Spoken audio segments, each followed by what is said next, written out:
That night, I understood that a wedding could actually destroy two families. My name is Frida Jackson, and I'm 55 years old. I'm a mother of 3, but this story is about my oldest son, Tawado. Welcome to Whispered Stories. The day of his wedding should have been the happiest day of his life. It wasn't. I still remember the scent of lies in the church, the white lights hanging from the ceiling, the guests smiling. Today waited at the altar in that navy blue suit he loved so much. He was nervous but happy. I was happy too until the moment came for the toast.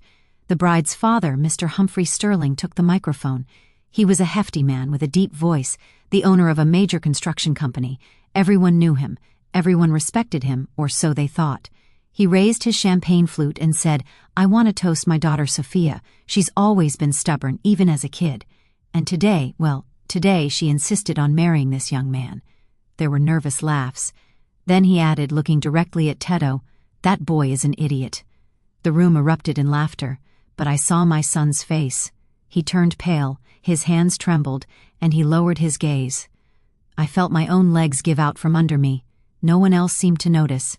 Everyone was laughing. Everyone was toasting as if humiliating a man at his own wedding was funny. I clenched my napkin in my hands, took a deep breath, and knew something right then and there.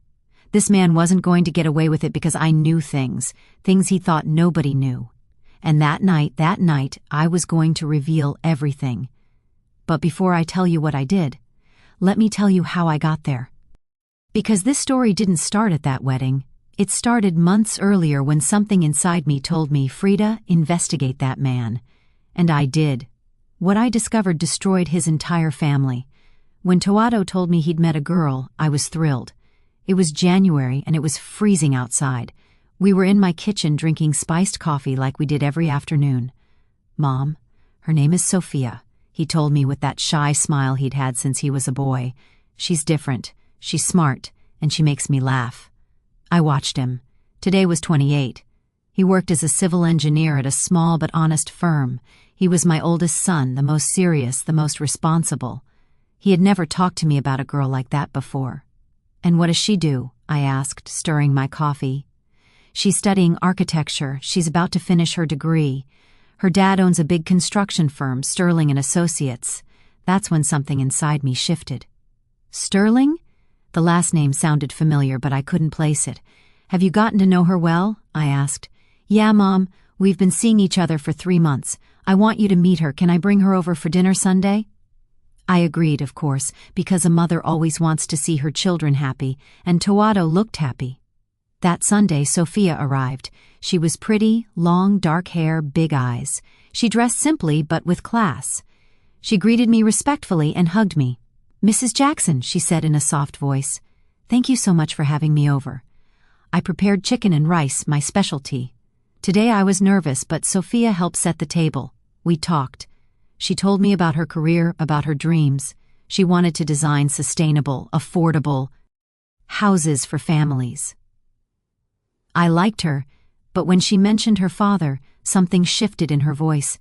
"My dad is demanding," she said, moving the food around on her plate. "He's always wanted me to be perfect, to get the best grades, to marry someone on his level." "And what does he think of?" I asked, pouring her more water. Sophia looked down. "I haven't told him we're dating yet." She gave her a surprised look.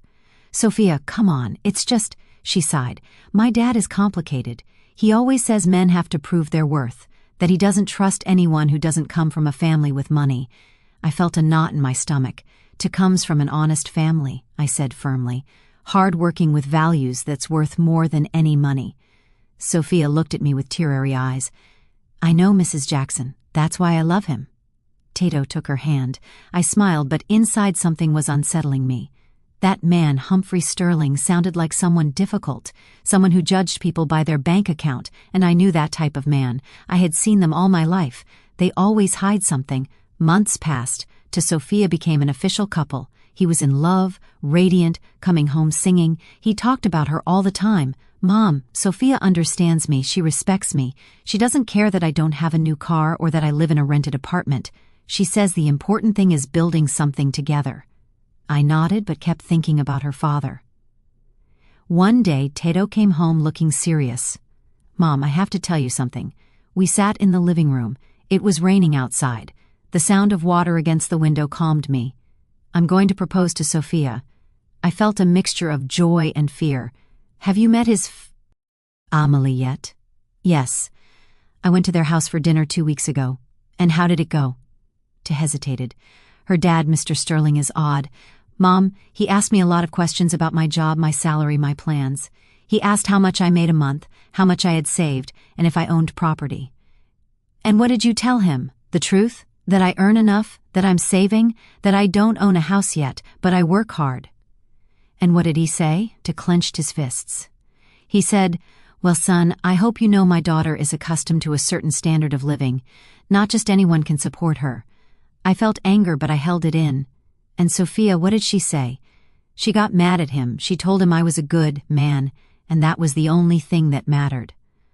Mr. Sterling just laughed and said, we'll see about that. I couldn't sleep that night. Something about that man bothered me deeply. It wasn't just his arrogance. It was something more, something I couldn't see yet, but I was going to find out. To propose to Sophia in April, she said yes. They cried together. He called me excited. Mom, she said yes. We're getting married. I was truly happy. But that same night, alone in my room, I looked out the window and thought, that man is going to try to ruin this. I know it. And I was right. 2 weeks later, Sophia came to see me. She was crying. Mrs. Jackson, my dad says he doesn't want me to marry you.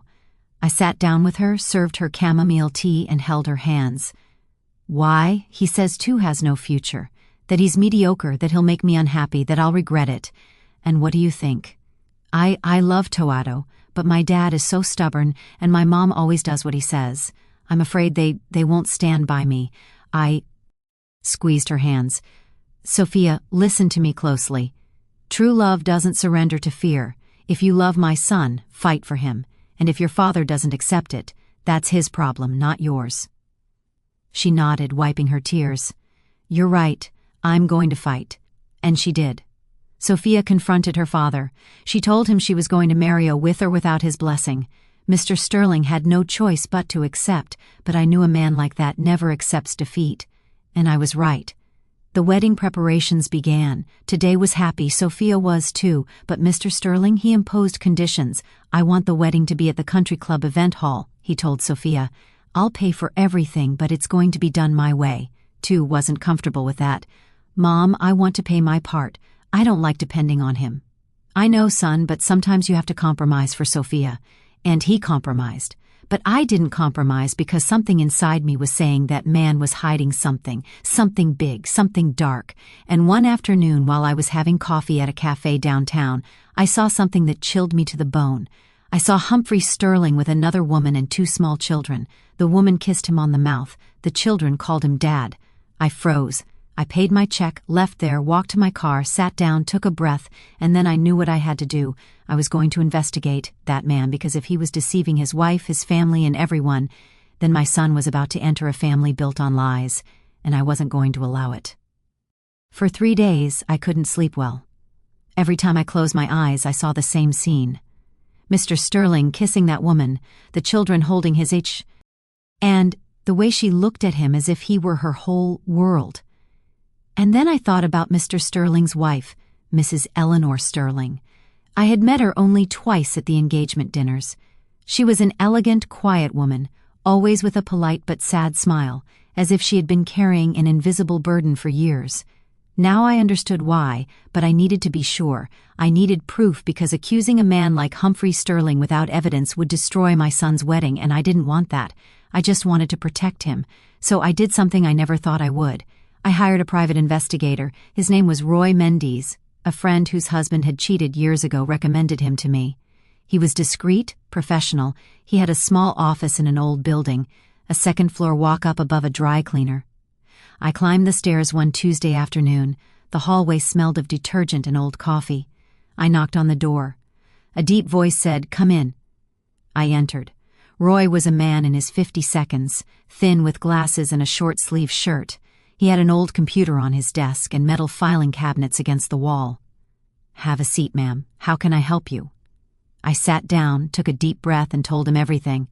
I told him my son was getting married, that the bride's father was a powerful, arrogant man, that I had seen him with another woman and 2 children, and that I needed to know the truth. Roy took notes. He didn't judge me. He didn't ask unnecessary questions. "Do you have a picture of the gentleman?" I showed him a photo I had found online. Mr. Sterling at a groundbreaking ceremony with his politician's smile. "Do you know where you saw him with the other woman?" "At a cafe downtown the main square. It's called the Southern Star. Do you remember the day and time?" "Last Friday around 4 in the afternoon." Roy nodded. "I need a week. I'm going to follow him. I'll find out everything I can. If he has another family, I'll prove it. If there's more, that too, ma'am. A man who cheats so openly usually has more secrets. Financial problems, debts, shady business dealings. I'll check everything." I felt a chill. "How much do you charge?" $5,000 a week plus expenses. It wasn't cheap, but I paid it because my son's peace of mind was priceless. That week was one of the hardest of my life. To came home every day excited about the wedding plans. He showed me photos of the venue, the menu, the flowers. Sophia and he had chosen white roses. Their song would be a classic jazz standard. "Mom, are we going to dance to that song together?" "Yes, you and I, like when you were little." I smiled, nodded, but inside I was dying of anxiety. What if what Roy discovered destroyed everything? What if Sophia suffered because of her father? What if Tito hated me for interfering? But then I remembered that phrase Mr. Sterling had said to my son. "I hope you know my daughter is accustomed to a certain standard of living. Not just anyone can support her." And my anxiety turned to rage. That man had humiliated Toato from the start. He had treated him like he was less than, as if he didn't deserve Sophia. Well, if I was going to uncover something, it wasn't going to be to destroy the wedding. It was going to be to protect my son from a family of lies. On Friday of that week, Roy called me. "Mrs. Jackson, I need you to come to my office. I have information." I arrived in less than an hour. I climbed the stairs, almost running. I walked in without knocking. Roy was sitting in front of his computer. He looked at me seriously. "Have a seat." I sat down. My hands were shaking. "What did you find?" Roy turned the screen toward me. "Mr. Humphrey Sterling has 2 families. I felt the air escape my chest. On the screen were photos. Photos of Mr. Sterling with that woman entering an apartment building in a middle-ass neighborhood, taking the children to school, kissing her in a supermarket parking lot. "Who is she?" I asked, my voice trembling. "Her name is Veronica Campos. She's 32, an accountant, and she works at Mr. Sterling's company, Sterling and Associates. And the children are his, a 7-year-old boy and a 5-year-old girl. They're registered with the mother's last name. But I investigated. Mr. Sterling pays the apartment rent, pays for the children's private school, buys them clothes, toys, everything." "With what money?" Roy looked at me intently. "With company money." I felt the world stop. "What?" Roy took out a folder and opened it. Inside were documents, bank statements, wire transfers. "Mr. Sterling has been diverting money from the company for years. He makes transfers to personal accounts. He uses corporate cards for personal expenses. He pays for trips, hotels, expensive restaurants, all with money from Sterling and Associates. And the company, Roy, it's in serious trouble.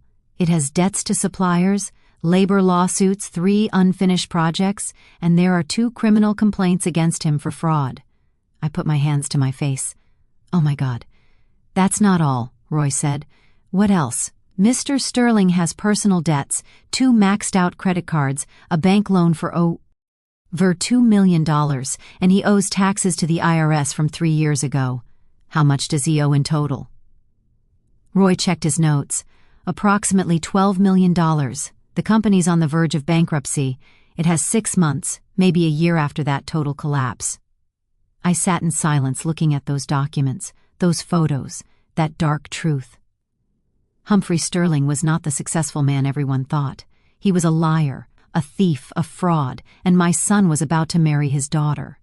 Roy handed me copies of everything: photos, documents, transfer receipts, expense records. It was all there. "What are you going to do with this?" he asked me. "I don't know," I replied, my voice broken. "I need to think." "Ma'am, I'm going to tell you something. You hired me to find the truth, and the truth is ugly, but now that you have it, you have to decide what to do with it." I know, if I tell my son before the wedding, maybe he'll cancel everything. And maybe that's for the best, but it could also destroy his relationship with Sophia. I know. If you don't say anything, your son is going to enter a corrupt family, and when everything explodes, because it will explode, he'll be caught in the middle. I closed my eyes. And if I tell Mr. Sterling? Roy shook his head. A man like that won't accept that he's been discovered. He'll deny everything. He'll threaten you. He'll try to destroy you. So what do I do? Roy leaned back in his chair. Wait, observe. And when the right moment comes, act. I left that office with a folder full of secrets. I walked aimlessly through the downtown streets. The sun was setting behind the buildings. The lights of the food vendors were turning on. People walked quickly, rushing to get home. I walked slowly, carrying a burden I didn't know how to let go of. I thought of Teddo, his smile, his excitement. I thought of Sophia, her innocence. It wasn't her fault she had a father like that. I thought of Mrs. Sterling, her silent sadness. Maybe she knew. Maybe she had been quiet for years. And I thought of Humphrey Sterling, his arrogance, his hypocrisy, his cruelty, and I decided something. I wasn't going to say anything before the wedding. I was going to wait. I was going to observe. And if Mr. Sterling dared to humiliate my son again, then I was going to destroy him with the truth. I got home after dark. I put the folder at the bottom of my closet beneath some old blankets. I sat on my bed, looked out the window. The city lights flickered like distant stars, and took a deep breath because I knew what was coming was going to change everything. The following weeks were a silent torture. Every time I saw Toado, I smiled. Every time Sophia came to visit, I hugged her. Every time someone mentioned the wedding, I nodded enthusiastically. But inside, I carried that secret like a stone in my chest. I slept poorly, ate little. I woke up in the early hours and sat in the kitchen looking at that folder I had hidden in my closet. Sometimes I took it out, reviewed the photos, the documents, the bank transfers, everything was there. Every lie, every betrayal. And I wondered, why don't I say anything? But the answer was always the same. Because if I did it now, Teddo would hate me. He would think I was sabotaging his happiness. And Sophia would be devastated. No, I had to wait for the right moment. And that moment would come. One Saturday morning, Sophia called me. Mrs. Jack. Son, can we meet? I need to talk to you. Of course, honey, what happened? It's about my dad. I'd rather tell you in person. We agreed to meet at a cafe near my house. I arrived before her and ordered an Americano. I sat by the window. When Sophia arrived, her eyes were red. She had been crying. She sat across from me, took a deep breath and said, My dad wants to control everything about the wedding. What do you mean? He wants to choose the guest list. He wants only important people to go. He says he doesn't want common people at his event. I felt the anger rise in my throat. Common people? Sophia nodded, wiping her tears with a napkin. I told him I wanted to invite Teddo's cousins, his aunts and uncles, his friends from college, and my dad said, No, Sophia, this wedding is a social event, not a block party. I gripped my coffee cup so hard I thought it would break. And what does your mom say? Nothing.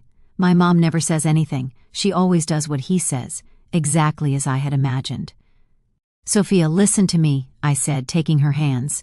This wedding is yours and not your father's. If he wants to control everything, then maybe you should get married another way. She shook her head. I can't. My dad threatened not to pay for anything.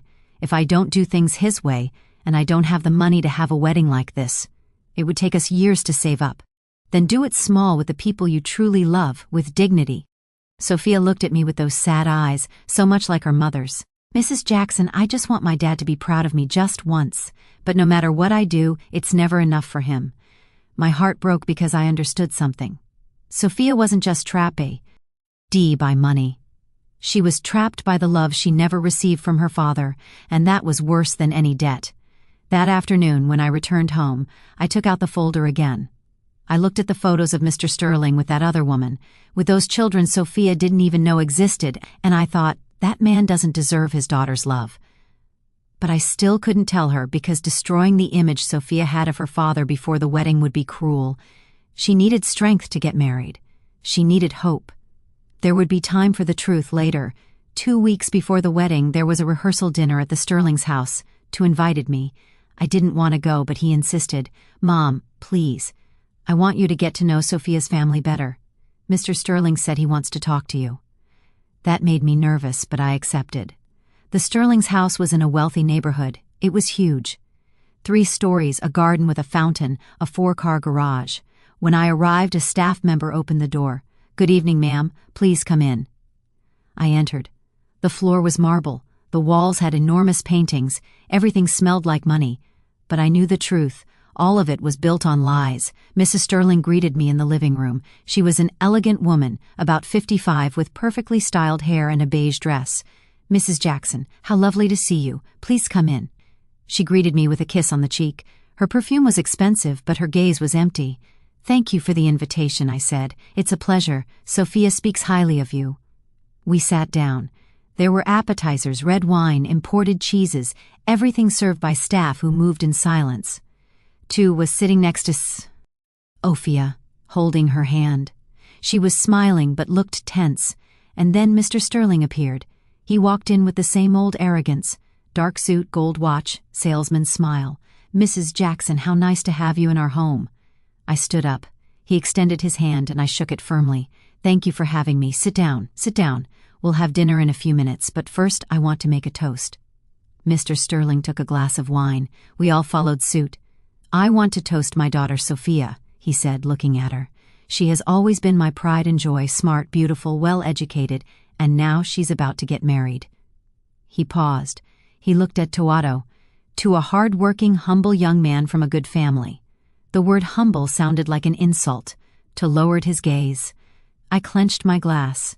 Mr. Sterling continued, "I hope this marriage is the beginning of something great, because in this family we value effort, hard work, ambition."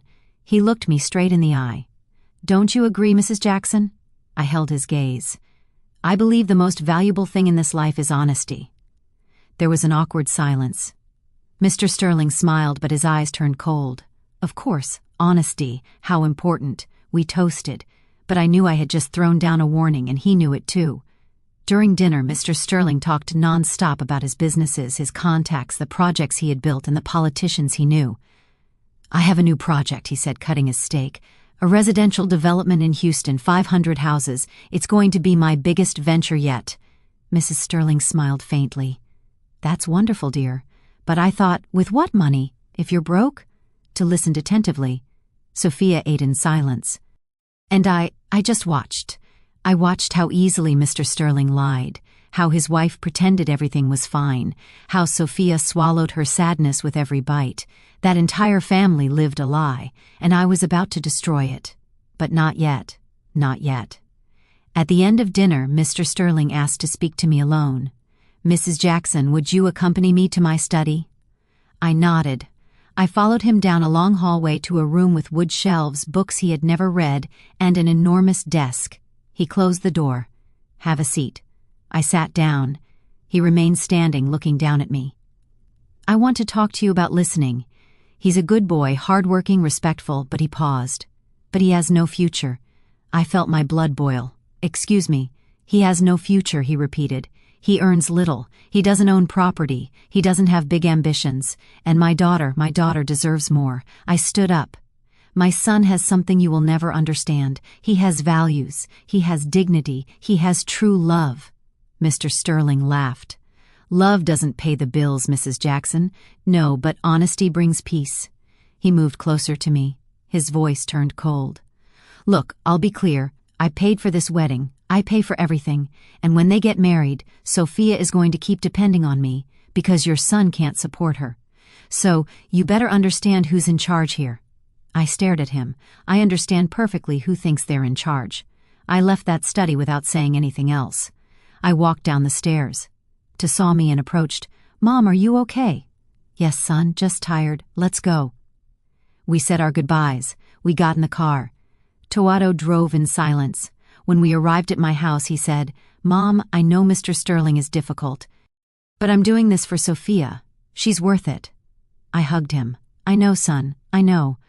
But inside I was thinking, "Humphrey Sterling, your time has come. Just wait for the wedding day." As I tell all this, I wonder where you are listening to me. Have you also met someone like that?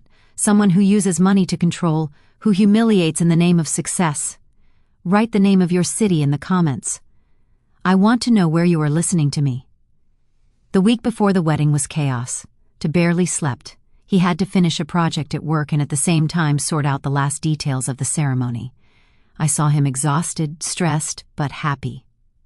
"Mom, I'm getting married in a week," he would tell me with that smile that melted my heart. I can't believe it.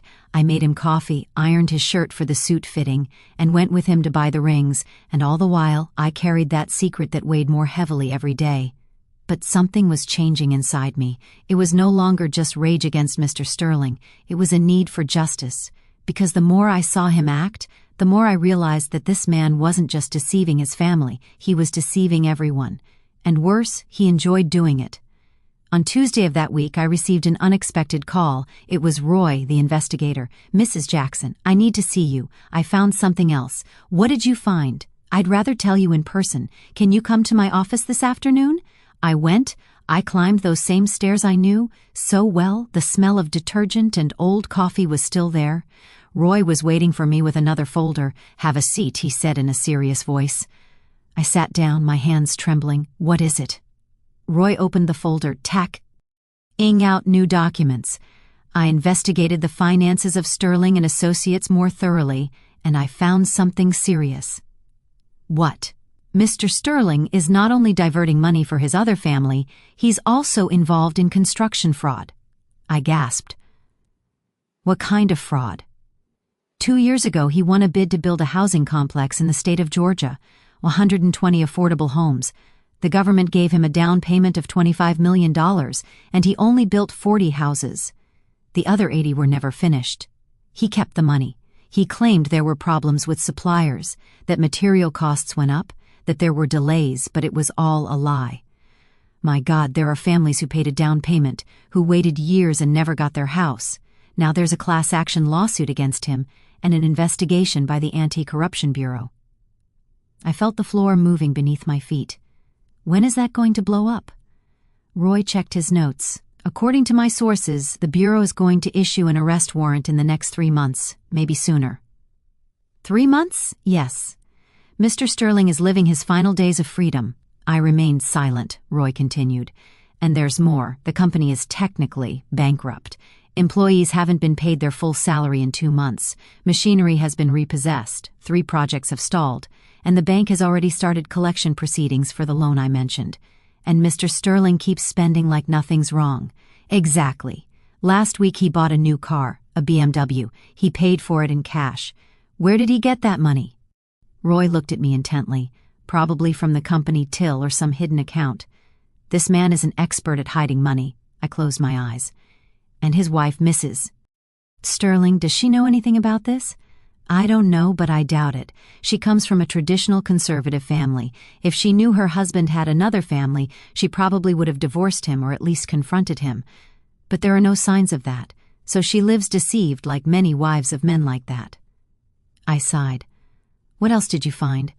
Roy took out more photos. He had been following Mr. Sterling all week. He goes to Veronica's apartment 3 times a week, Mondays, Wednesdays, and Fridays. He arrives around 7 in the evening and stays until 11, sometimes later, and his wife doesn't suspect anything. He tells her he has meetings, business dinners, client gatherings, and she believes him, or pretends to. I looked at the photos, Mr. Sterling entering the building, kissing Veronica on the balcony, playing with the children at the park, and I felt something I hadn't felt in a long time, disgust. That night, I couldn't sleep.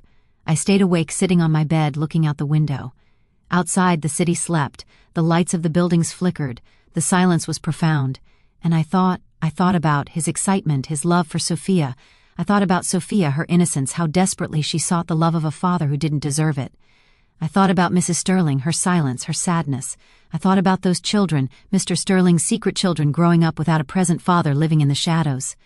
And I thought about all those families who lost their savings, who waited years for a house that never came, who trusted a man who stole from them. And I understood something. This was no longer just about protecting my son. It was about doing justice.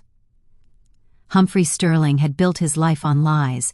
He had trampled everyone in his path. He had used money, power, and arrogance to get away with it, and no one had stopped him until now. On Thursday afternoon, 2 days before the wedding, I went to visit a friend. Her name was Teresa. I had known her for 20 years. She was a lawyer specializing in family law. We sat in her office. I told her everything. I showed her the folders, the documents, the photos. Teresa reviewed everything carefully. She didn't say anything for several minutes. Finally, she looked up. "Frida, this is explosive. I know. If you make this public, you're going to destroy that family. I know. Are you sure you want to do it?" I remained silent. Teresa continued, "Look, I understand you want to protect your son, but think about Sophia. It's not her fault she has a father like that. If you reveal this on the wedding day, you're going to ruin the most important day of her life. And if I don't say anything," I replied, "what if I let to enter that family of lies? And what if Mr. Sterling keeps humiliating him? What if he uses him? What if he destroys his self-esteem?" Teresa sighed. "It's a difficult decision." "No, it's not anymore. What do you mean?" I looked at her fixedly. "Mr. Sterling challenged me. He told me he was in charge, that my son wasn't enough, and he planned to humiliate him at his own wedding." "How do you know that?" I know him. Men like him can't help it. They always need to demonstrate their power." Teresa nodded. "And what are you going to do?" "I'm going to wait. I'm going to go to that wedding. And if Mr. Sterling dares to humiliate my son again, then I'm going to reveal everything in public." Teresa looked at me with concern. "Frida, that's going to be brutal. I know the consequences are going to be huge. I know. And are you willing to live with that?" I took a deep breath. "Yes, because the truth is always better than a lie, even if it hurts." Teresa was silent. Then she said, "Then you need to be prepared, because when you reveal that, Mr. Sterling is going to deny everything. He'll try to discredit you. He'll say you're crazy, you're jealous, that you made it all up. That's why I brought proof. Proof helps, but it's not always enough. You need witnesses. You need someone else to confirm what you're saying." "Who?" Teresa thought for a moment. "Do you know anyone who works at Mr. Sterling's company?" I shook my head. "No." "Then you'll have to trust that the evidence speaks for itself." I nodded. "It will. I left that office with absolute clarity. I knew what I had to do. I went to a print shop. I had copies made of all the documents, photos, bank statements, transfers, everything. I prepared 3 envelopes, one for today, one for Sophia, one for Mrs. Sterling. I put them in my purse and waited. On Friday night, the day before the wedding, Toado came over for dinner at my house. He was nervous but excited. "Mom, tomorrow's the day. I can't believe it's here." I served him chicken, his favorite since he was a kid. "Are you ready?" I asked him. "I think so." "Well, I'm nervous but happy, very happy. And Sophia, she is too, although she's a little stressed. Her dad still wants to control everything." I felt a knot in my stomach. "What did he do now?" "Nothing serious. He just wants to give a long speech. He says he has important things to say." There was the confirmation I needed. Mr. Sterling was going to use that microphone to humiliate my son. I knew it, and I was going to be ready.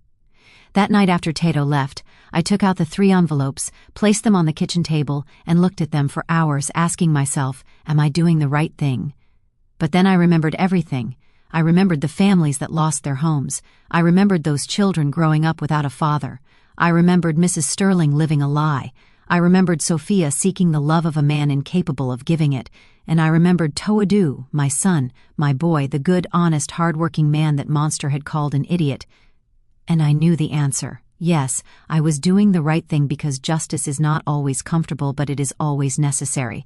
I went to sleep late that night and dreamt about the next day. I dreamt of Mr. Sterling taking that microphone. I dreamt of his arrogant smile. I dreamt of his poisonous words. And I dreamt of the moment when I would stand up, snatch that microphone, and tell the truth that would destroy his world of lies. And when I woke up, I knew that dream was going to come true, because the moment had arrived, the moment of justice. The wedding day dawned with a clear sky. It was Saturday. The sun shone over the city. It was warm, but there was a gentle breeze moving my window curtains. I got up early. I hadn't slept well. Every time I closed my eyes, I saw the same scene. Mr. Sterling at the microphone, his cruel words to face sinking in shame. But I also saw myself standing up, taking that microphone, and telling the truth. I made coffee, sat in the kitchen, and looked at the 3 envelopes I had left on the table. One for Tito, one for Sophia, one for Mrs. Sterling. I picked them up, put them in my purse along with the copies of all the documents, and took a deep breath. Today, everything changes, I thought. The religious ceremony would be at 5 in the afternoon at St. Augustine's Parish, the reception at 7 at the Country Club Hall. 2 had asked me to get to the church early. "Mom, I want you to be with me before I walk in. Seeing you gives me a lot of peace." I arrived at 4. The church was decorated with white roses and ivory ribbons. It smelled of incense and fresh flowers. Everything was elegant, impeccable. 2 was in a side room with his best man. When he saw me, he smiled. "Mom." I approached. I hugged him. He smelled of new cologne. He was nervous. His hands were shaking a little.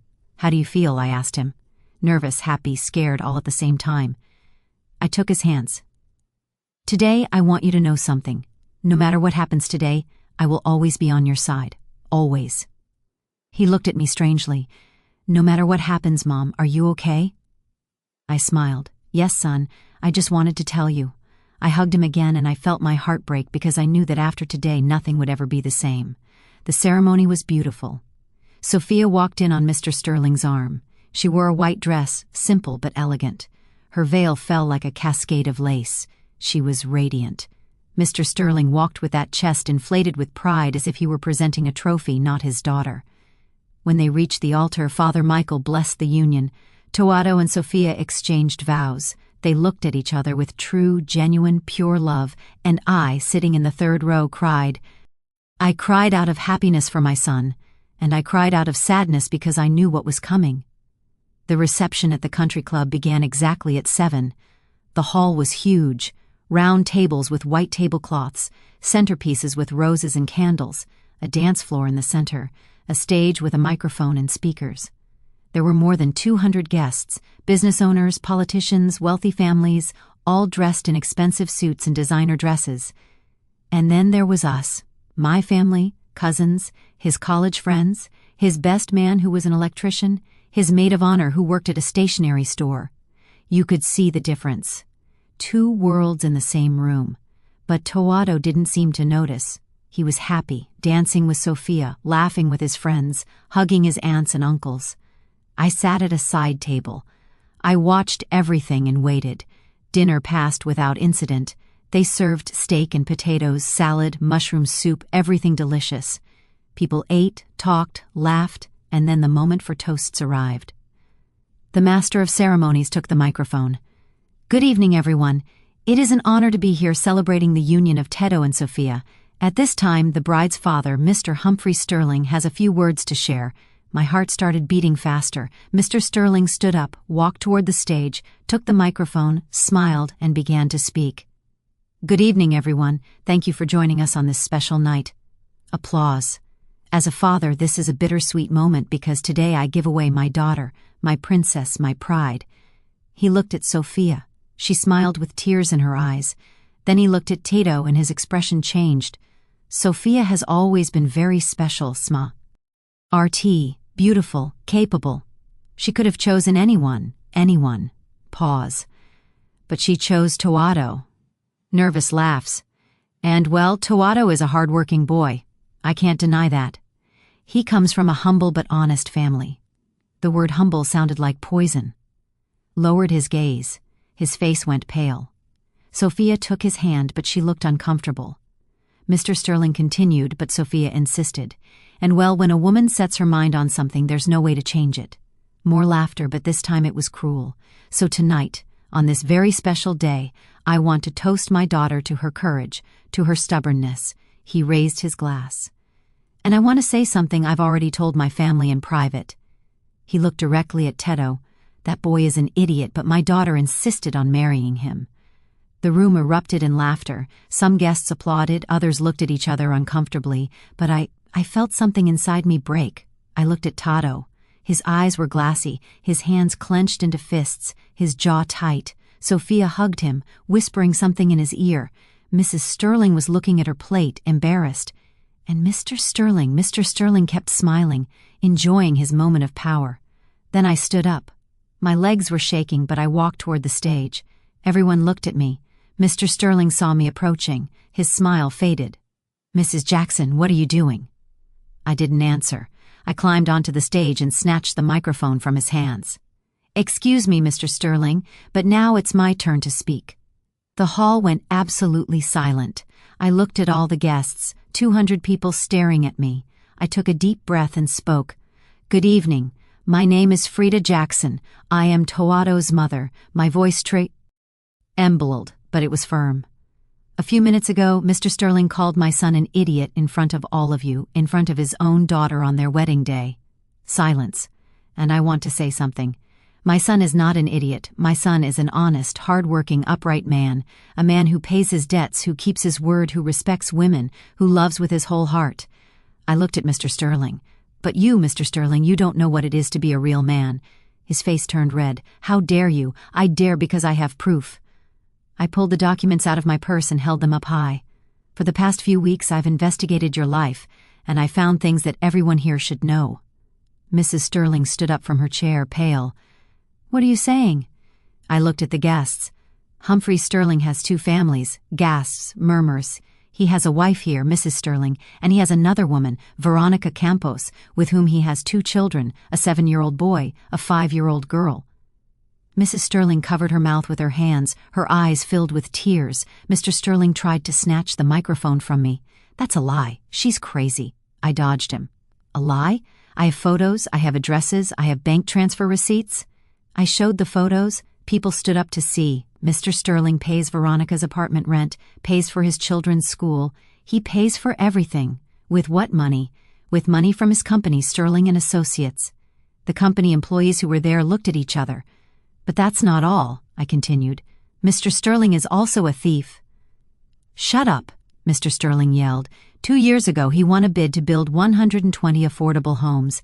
He received $25 million from the government. How many houses did he build? 40, and he stole the rest of the money. Shouts indignation.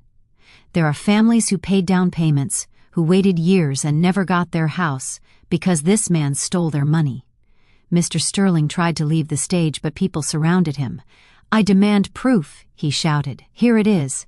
I handed copies of the documents to the nearest guests. They passed from hand to hand, bank statements, transfers, photos, everything. Mrs. Sterling was crying inconsolably. Sophia hugged her in shock. To looked at me, paralyzed, and I continued. "The company, Sterling and Associates, is bankrupt. It owes more than $12 million. There are repossessions, lawsuits, and an investigation by the Anti-Corruption Bureau. In the coming months, Mr. Sterling will be arrested because justice, though slow, always comes." I looked Mr. Sterling straight in the eye. "You called my son an idiot, but the real idiot is you because you built your life on lies, and lies always crumble." I placed the microphone on the stage, got down, and walked toward. I hugged him. "I'm sorry, son, but I couldn't let him humiliate you again." To hug me back, crying. "Mom, is all that true?" "Yes, son, all of it." The hall turned into chaos. People were talking, shouting, leaving. Mr. Sterling tried to defend himself, but no one believed him. Mrs. Sterling left with her sisters. Sophia ran after her. Toado stood in the middle of the empty hall, watching everything fall apart. And I knew I had done the right thing, even if it hurt. Even if everything had been destroyed, because the truth is always better than a lie. Always. I still wonder if I did the right thing. And what would you have done in my place that night? There was no party, no dancing, no music, no laughter, only the echo of the truth bouncing against the walls of the empty hall. The guests left one by one, some indignant, others ashamed, others curious, checking their phones to confirm what they had just heard. The tables were half-eaten, the champagne flutes full, the white roses wilting under the lights no one turned off. And in the midst of all that silent chaos were us, sitting in a chair with his head in his hands, Sophia standing next to him crying silently, Mrs. Sterling in a corner being comforted by her sisters, and Mr. Sterling. Mr. Sterling had vanished. He left as soon as he could without giving explanations, without asking for forgiveness, without looking back as cowards do. I approached Teddo. I knelt in front of him. "Son." He didn't answer. "Look at me." He raised his face. His eyes were red, his jaw clenched. "Why, Mom? Why did you do it?" His voice was broken, full of pain. "Because I couldn't let that man humiliate you again. But you destroyed my wedding. You destroyed everything." "No, son. I didn't destroy anything. He did years ago. I just brought the truth to light. You could have told me sooner. You could have warned me in private. I tried, but you were so in love, so hopeful. You didn't want to see the signs." Stood up, walked toward the window. He looked out at the night without seeing it. Sophia hates me now. No, son, she doesn't hate you. Her family is destroyed because of you. No, her family was destroyed years ago. No one just wanted to see it. To turn toward me, there was rage in his eyes. You had no right, Mom. You had no right to do that. Those words hurt me more than any blow I had ever. You're right. I am your mother, and my job is to protect you. Even if you don't understand it now, protect me. You just embarrassed me in front of 200 people. No, Teddo. The one who embarrassed you was Mr. Sterling. I just defended your dignity. He stood quiet, breathing heavily. Then he said in a low voice, I need to be alone. And he left the hall. I remained standing there watching my son walk away, and I felt my heart split in two. Sophia approached me. Her makeup was smeared, her dress wrinkled, her eyes swollen from crying. Mrs. Jackson. I turned toward her. Sophia, it's true, she interrupted. Is everything you said true? I looked into her eyes. Yes, it's true. She put her hands to her face. She sobbed. I can't believe it. My dad has another family. He has other children. And I never knew anything. I'm sorry, Sophia. How long have you known? For a few weeks. And why didn't you tell me sooner? Because I didn't want to ruin your day, but when your father humiliated, I couldn't stay quiet. Sophia shook her head. My mom is devastated. My sisters are furious. And I don't know what to feel. She slumped into a chair. My whole life I thought my dad was a hero, a successful, respected man, and it turns out he's a liar, a thief, a monster. I sat next to her, taking her hand. Your father is responsible for his own decisions. It's not your fault at all. But I feel like it is. I feel like I should have seen the signs, the lies, the absences. You couldn't see them because you trusted him. And that's not your fault. That's what love does. It makes you blind. Sophia looked at me with those eyes full of pain. And now what am I going to do? How am I going to look to in the eye? How am I going to? She broke down again. I hugged her, letting her cry on my shoulder, and I thought, this girl doesn't deserve this, but life doesn't always give us what we deserve. Mrs. Sterling approached after a while. Her sisters had left. She was alone. She walked slowly as if every step hurt her. Mrs. Jackson. I stood up. Mrs. Sterling. We looked at each other in silence. 2 women, 2 mothers, 2 survivors. Is it true? She asked in a trembling voice. Everything you said. It's true. Yes. She closed her eyes. A tear rolled down her cheek. I suspected it for years, but I never wanted to confirm it. I'm sorry. No, you're not sorry. She looked at me harshly. You came here to destroy my family. No, I came to protect my son and destroy my daughter in the process. Your daughter is going to be fine because she has something her husband never gave her. She has the truth. Mrs. Sterling laughed, but it was a bitter, joyless laugh. The truth? And what good is the truth now? My marriage is a lie. My life is a lie. Everything I built crumbled in one night. It didn't crumble years ago. You just didn't want to see it. She looked at me with rage. Who are you to judge me? I'm not judging you. I understand why you stayed quiet out of fear, out of shame for the children. I understand, but that doesn't change the fact that your husband is a fraud. Mrs. Sterling took a deep breath. I want to see the proof. I handed her the envelope with her name on it. She opened it. She reviewed the photos, the documents, the transfers. I watched as her face changed from pain to rage, from rage to resignation. When she finished, she closed the envelope. Woo. Hat. Are you going to do with this? I asked her. I don't know, but I'll tell you one thing. Humphrey Sterling is no longer my husband. I don't know if he ever was. She turned and left, and I stayed there alone, surrounded by the remnants of a wedding that never finished. I left the hall at 11 at night. Outside, the air was cool, the sky was clear, the stars were shining. I walked to my car, my legs were shaking, and my hands too. I sat in the driver's seat, closed the door, and finally allowed myself to cry. I cried for Tato, for his pain, for his rage. I cried for Sophia, for her lost innocence. I cried for Mrs. Sterling, for all those years of lies. And I cried for myself because I knew I had done the right thing. But I also knew I had lost something in the process. I had lost my son's trust. And that hurt more than anything. I got home after midnight. I went inside, closed the door, and took off my shoes. The house was empty, silent, cold. I sat on the sofa, looked at the ceiling, and thought, was it worth it? I didn't know yet. Maybe I never would. But there was something I did know. The truth always has a price, and I had just paid it. On Sunday morning, Tawado didn't call me, nor on Monday, nor on Tuesday. A week passed, then 2, and nothing. I tried calling him. He didn't answer. I sent him messages. He didn't reply. I went to his apartment. He didn't open the door, and I understood. My son didn't want to see me. Not yet. Maybe never. In those weeks, the scandal broke. Newspapers published articles about Humphrey Sterling, about the fraud, about the unfinished homes, about the affected families. Some of those families contacted me. They thanked me for revealing truth. They told me they had been waiting years for justice. The Anti-Corruption Bureau sped up the investigation. 2 months later, Mr. Sterling was arrested. I saw it on the news. Handcuffed, walking toward a police car with his head down. He was no longer the arrogant man from the wedding day. He was just a broken, defeated man. And I didn't feel satisfaction. I only felt sadness because justice had come, but at a very high cost. Sophia called me one afternoon. "Mrs. Jackson, can we talk?" "Of course, honey. We met at a cafe, the same one where we had talked weeks ago." She looked tired, thinner, but also stronger. "I want to thank you," she told me. "Thank me? Yes. For telling the truth. Even though it hurt, even though it destroyed my world, you did what no one else had the courage to do.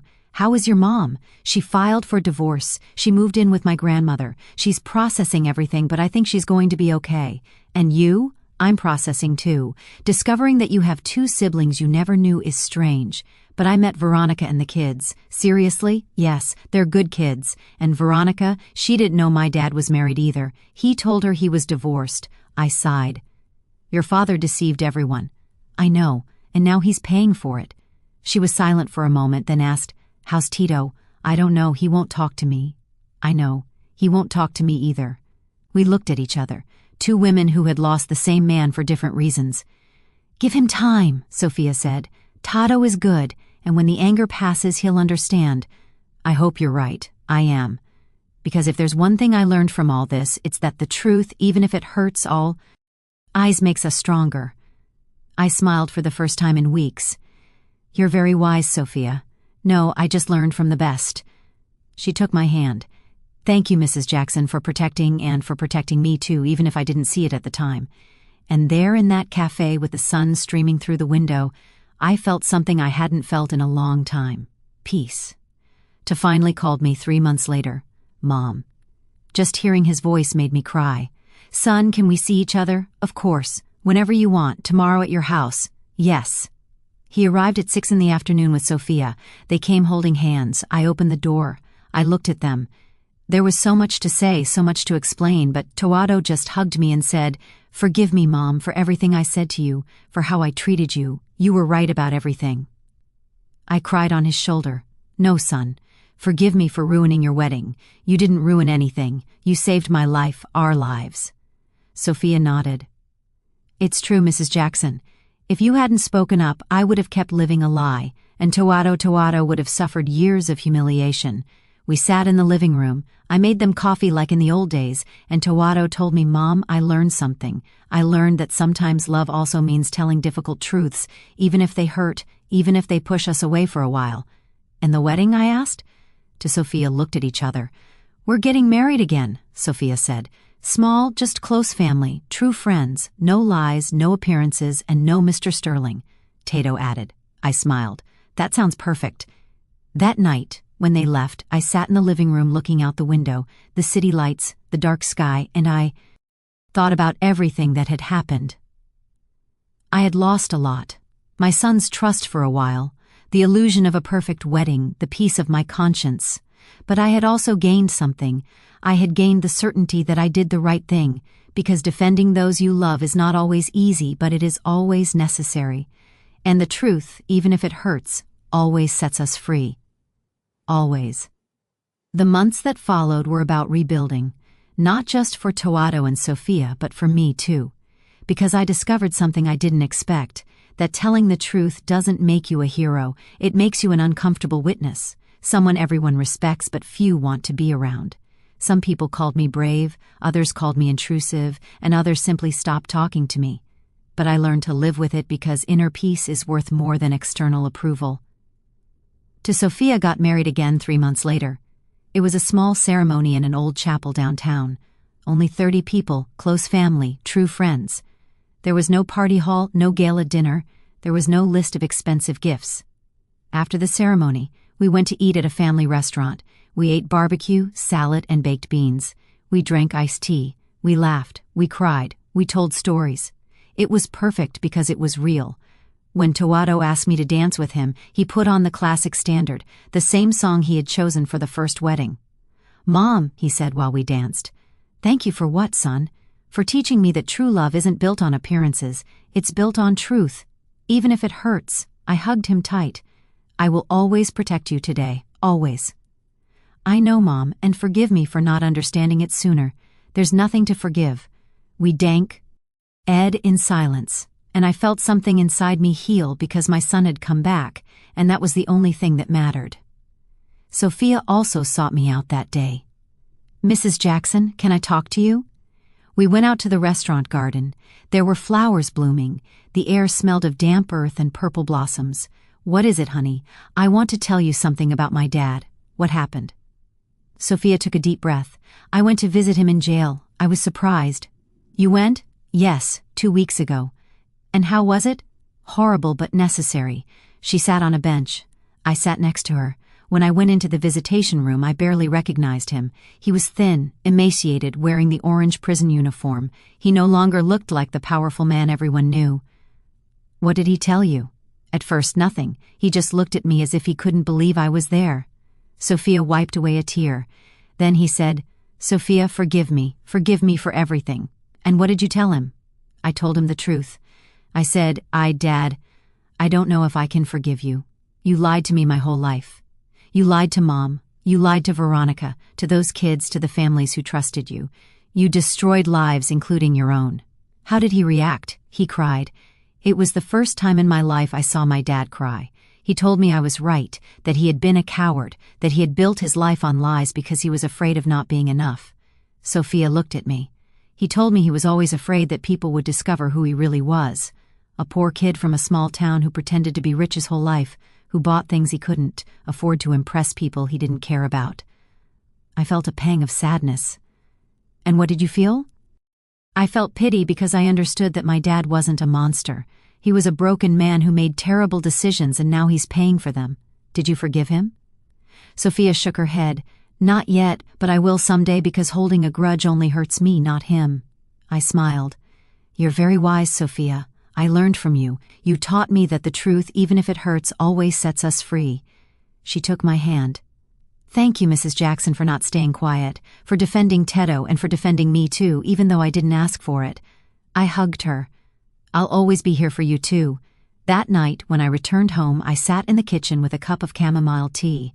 I looked out the window. The moon was full. It illuminated the empty streets, and I thought about everything that had happened. I thought about Mr. Sterling, how he had built an empire of lies that crumbled in one night. I thought about Mrs. Sterling, how she had found the courage to divorce and start over at 55. I thought about Sophia, how she had transformed her pain into wisdom. And I thought about Teddo, how he had learned that true love doesn't need luxury, it only needs truth. And then I understood something. Justice doesn't always arrive quickly, but it always arrives. A few weeks later, I received a letter. It came from the Anti-Corruption Bureau. They asked me to testify as a witness in the case against Humphrey Sterling. I accepted. I went to the courthouse one Tuesday morning. It was an old building with long hallways and gray walls. It smelled of old paper and reheated coffee. I sat in the waiting room. There were other people there. Some were families who had lost their savings because of Mr. Sterling. Others were company employees who hadn't been paid in months. An older woman approached me. "You're Frida Jackson, aren't you?" "Yes, I'm Martha Hernandez. My husband and I paid a down payment for a house 3 years ago. We never got it. We lost all our savings." I stood up and hugged her. "I am so sorry. No, thank you. Thanks to you, that man is paying for what he did. Thank you for having the courage to speak up." Other people approached, thanked me, and told me their stories. And I understood that what I had done hadn't just protected my son. It had given a voice to all those people who had been silenced. When it was my turn to testify, I went into the room. There was a judge, a prosecutor, defense attorneys, and Mr. Sterling was sitting at a table handcuffed. He looked at me when I entered, but there was no more arrogance in his eyes, only defeat. The prosecutor asked me questions. I told him everything. How I had discovered the truth, how I had hired an investigator, how I had found the proof. I presented the documents, the photos, the transfers. Everything was recorded, documented, undeniable. When I finished, the judge thanked me. "Mrs. Jackson, your testimony has been valuable. Thank you for your cooperation." I left that room with the certainty that I had done the right thing, not only as a mother but as a citizen. 2 months later, Mr. Sterling was sentenced, 12 years in prison for fraud and embezzlement. I didn't go to the hearing, but Sophia called me to tell me, "He's in jail, Mrs. Jackson. He's going to be there a long time. How do you feel?" Sad, but also relieved because there was finally justice. "And your mom, she's doing well. She started working. She opened a small craft store. She says that for the first time in her life she feels like she owns her own destiny." I smiled. "I'm happy for her." "And there's something else," Sophia said. "What?" "Veronica also distanced herself from my dad.